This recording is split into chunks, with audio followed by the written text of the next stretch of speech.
नमस्कार, मैं कुमार संतोष महाविद्यालय के ऑनलाइन प्लेटफॉर्म पर आप सभी स्नेही छात्राओं का हार्दिक स्वागत, वंदन और अभिनंदन करता हूँ।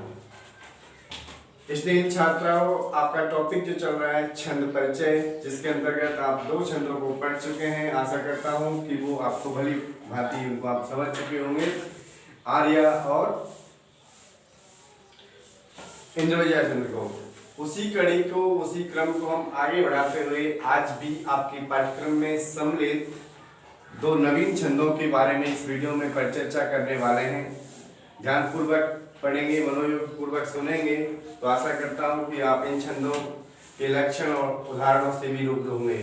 समझ रहे, अब की बार जो आपके छंद है वो आपके पाठ्यक्रम में सम्मिलित प्रमुख पुस्तक अभिज्ञान शाकुंतलम पर आधारित है।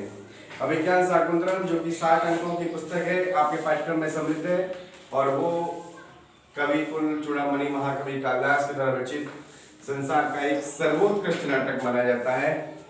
और बड़े सौभाग्यशाली हैं आप कि इस प्रकार के अद्भुत नाटक को आपको पढ़ने और सुनने का सौभाग्य मिलेगा। तो अब की बार जो छंद रखे हैं आपके पाठ्यक्रम में वो इसी प्रमुख पुस्तक अभिज्ञान शाकुंतलम पर अवलंबित हैं। तो चर्चा करते हैं इस वीडियो में आगे आज आपके पाठ्यक्रम में सम्मिलित 2 प्रमुख छंदों के संदर्भ में। और वो छंद कौन कौन से हैं? सबसे पहले आप जानेंगे अनुष्टुप छंद। अनुष्टुप छंद के बारे में आपके को कुछ जानकारी दे दूं।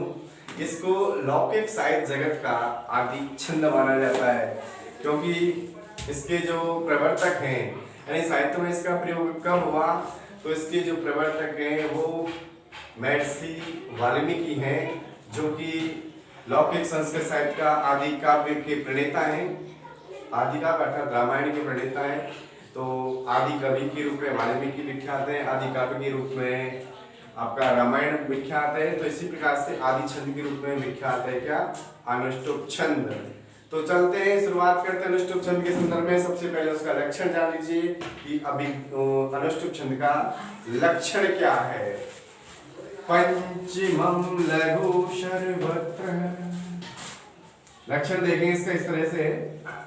पंचमं लघु सर्वत्र, सप्तमं द्विचतुर्थयो, गुरु षष्ठं च पादानां, शेषेषु अनियमो मते। पंचमं लघु सर्वत्र, सप्तमं द्विचतुर्थयो, गुरु षष्ठं च पादानां, शेषेषु अनियमो मते। अब इसका भावार्थ जान लीजिए आप। पंचमम लघु सर्वत्र, यानी कि अनुष्टुप छंद जिसके प्रत्येक चरण में 8-8 वर्ण होते हैं। क्या होते हैं? 8-8 वर्ण होते हैं अनुष्टुप छंद के प्रत्येक चरण में। और पंचमम लघु सर्वत्र, चारों चरणों में जो 5वां वर्ण होता है वो क्या होता है? लघु होता है। गुरु षष्ठम च पादानां, और षष्ठम वर्ण प्रत्येक चरण में क्या होता है? गुरु होता है। सप्तमम द्विचतुर्थयो, सप्तमम द्विचतुर्थयो, 7वां वर्ण दूसरे और चौथे चरण में क्या होता है? लघु होता है। और शेषेषु अनियमो, और शेष वर्ण लघु और गुरु कुछ भी हो सकते हैं। तो ये है आपका आदि छंद अनुष्टुप का लक्षण। क्या कह रहा है कि पंचमं लघु सर्वत्र, सप्तमं द्विचतुर्थयो, गुरु षष्ठं च पादानां, शेषेषु अनियमो मते।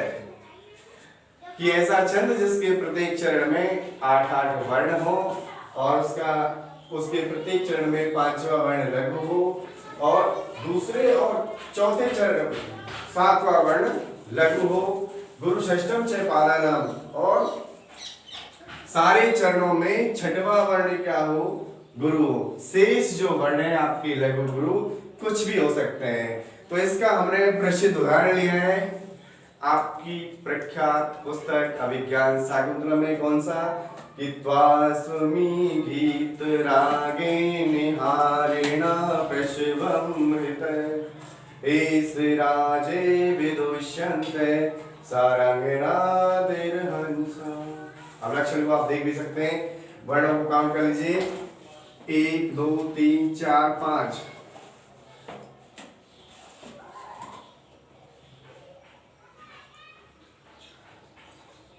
पंचमम लघु सर्वत्र,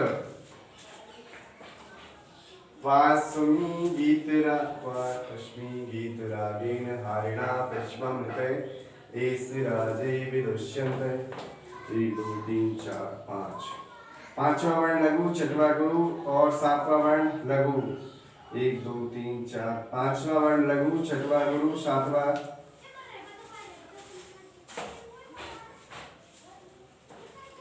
इस तरह से आपको ये आपका उदाहरण है वो आपको याद रखना है। अब चलते हैं हम आगामी आपका जो छंद है बसंत तिलका। बसंत तिलका, इसका लक्षण जान लीजिए आप। गेयम बसंत तिलकम तब जा जग उगे। गेयम बसंत तिलकम तब जा जग उगे। इसका लक्षण है। ये लक्षण क्या कहा गया है इसमें कि बसंत तिलका नामक जो छंद होता है उसके प्रत्येक चरण में चतुर्दश वर्ण होते हैं। प्रत्येक चरण में कितने कितने वर्ण होते हैं? चतुर्दश अर्थात 14 वर्ण होते हैं तथा इसका प्रत्येक चरण तगण, भगण, जगण, जगण और अंत में 2 गुरु वर्णों से युक्त होता है। ये आपको ध्यान रखना है कि बसंत तिलका छंद संस्कृत में बहुत ही रोचक छंद है। बसंत तिलका गायन की दृष्टि से भी बहुत महत्वपूर्ण है और इसका लक्षण आपको ध्यान रखना है, गा करके ही याद रखना है। गेयम बसंत तिलकम तब जा जग उगे। इसका दूसरा अपर लक्षण ये भी है, उगता बसंत तिलका तब जा जग उगे। यानी बसंत तिलका छंद जिसके प्रत्येक चरण में 14 वर्ण होते हैं तथा इसका प्रत्येक चरण तगण, भगण, जगण, तगण, भगण, जगण, जगण और 2 गुरु वर्णों से युक्त होता है। तो कितने गण हो गए इसमें आपके? तगण, भगण, जगण, जगण और अंत में 2 गुरु वर्ण हैं। यानी कि 4 तो इसमें गण हुए, 2 गुरु वर्ण, इस प्रकार से 14 वर्ण यानी प्रत्येक चरण में ये होता है। अब आप देख लीजिए इसका श्लोक अभिज्ञान शाकुंतलम रूप से है कि वाचम न मिश्रयति यद्यपि मदवचोभिः कर्णं ददाति अभिमुखं मयि भाषमाणे कामं न तिष्ठति मदकानन सम्मुखिना भूयिष्ठाम अन्य विषयात् न तु दृष्टिर अस्या। ये इसका क्या है? एक प्रसिद्ध उदाहरण है जो कि आपके पाठ्यक्रम की पुस्तक अभिज्ञान शाकुंतलम पर आधारित है। अब इसमें गणचिन्ह लगाकर ना देख लीजिए आप। ताराजय प्रभा नस जय भाना